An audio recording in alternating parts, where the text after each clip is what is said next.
777 pa rin po. Meron tayong Altera rito, Isuzu. Yan, ginagawa po natin. Pag in-start po siya, pag on mo ng susi, start mo, walang ayaw mag-start. Ngayon ni-scan po natin, lumabas sa scan po natin ay ito.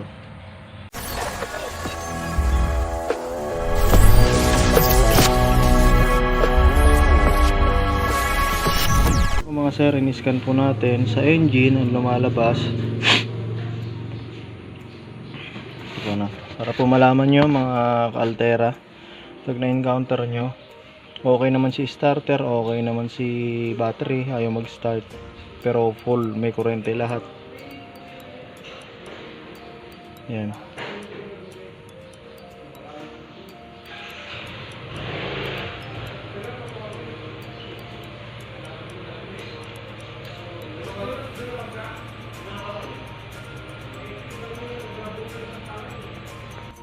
Yan po, naka-on, no?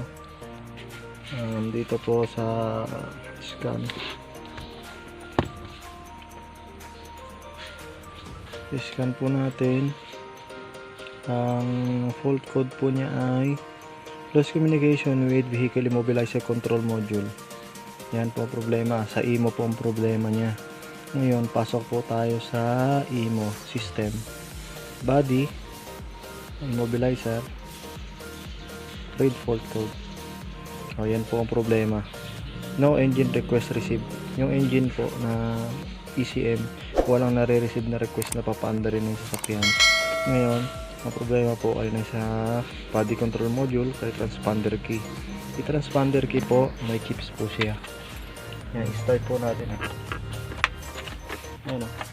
Kaya po may start mga sir. Ngayon, tingnan po natin yung chips.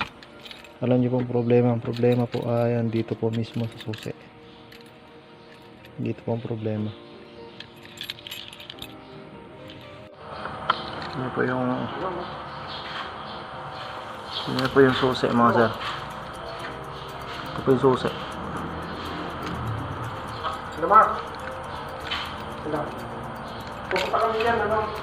Yan. Yan po. Ang chips po nito mga sir, ang chips po nito nandito sa gilid na to. Ang chips po nito mga sir, ang chips po nandito sa spot na to, sa slot na yan. Nandyan po ang chips. Ngayon kaya po ayaw umandar, wala pong chips yung susi nya. Ngayon kung nabaksak nyo po yung remote ninyo at ayaw po umandar, baka po nawala na yung chips nyo dito. Kaya tingnan nyo lang po yung susi nyo. Ayan po, Altera. Kaya po gumana po ng starting niya. Nakita ng line chips. Yan po ito, nasa gilid na to. Yan po ang chips ito. Yan, i-start po natin mga sir. Pa-check na lang po si mga I-scan naman mo. Scan naman natin. Start po natin.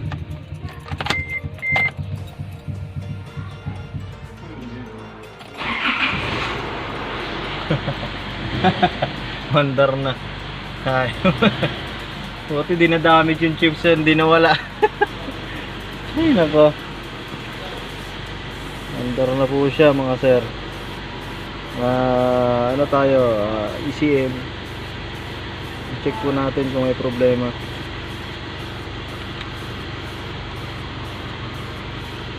Hirap pa naman i-program ho ito. Oras ang abutin. Read fault code. Papacheck din daw ang kanyang exhaust gas talaga. Hindi, ito yung kanina eh. Clear natin. Clear fault natin. EGR naman eh. Normal na, no? DTC na. Ganda pong ng galit eh.